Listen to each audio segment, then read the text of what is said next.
आता आपण अजून एका महत्त्वाच्या मुद्द्यावर चर्चा करणार आहोत. तो म्हणजे गेल्या काही वर्षांमध्ये जागतिक स्तरावर भूराजकीय तणाव वाढलेला आहे. जर आता आपण पाहिलं की USA आणि इराणमध्ये युद्धजन्य परिस्थिती निर्माण झाली आहे. जर आपण आपल्या इतिहासाकडे बघितलं, जेव्हा वर्ल्ड वॉर 1, वर्ल्ड वॉर 2 झालं, त्यावेळेसही अशाच पद्धतीने राजकीय तणाव वाढले होते, शस्त्र स्पर्धा दिसून आल्या होत्या.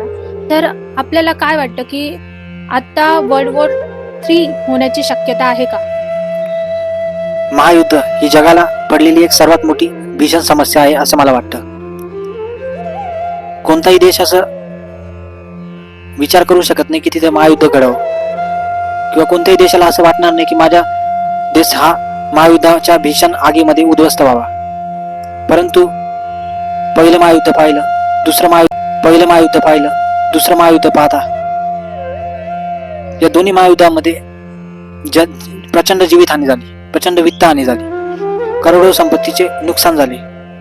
पण सध्याचं जे जग आहे ते तिसऱ्या महायुद्धाकडे वाटचाल करत आहे. परंतु तिसरं महायुद्ध होईल का सध्या तरी? तर मी आध्यात्मिकतेच्या दृष्टिकोनातून जर विचार करत असता मला असं दिसतं की सध्या तरी तिसरं महायुद्ध होण्याची शंका नाहीये.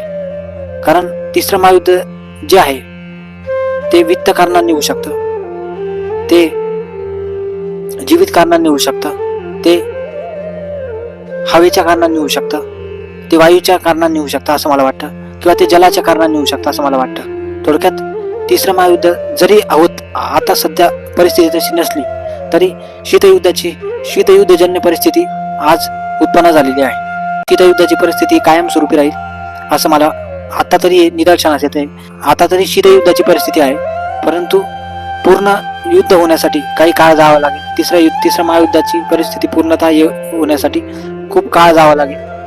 ह्या काळात तरी निदान तरी मला तरी असं वाटत नाही. येणाऱ्या 25व्या शतकात तिसरं महायुद्ध होण्याची शक्यता असू शकते, परंतु आता 21व्या शतकामध्ये तशी परिस्थिती मला दिसत नाही.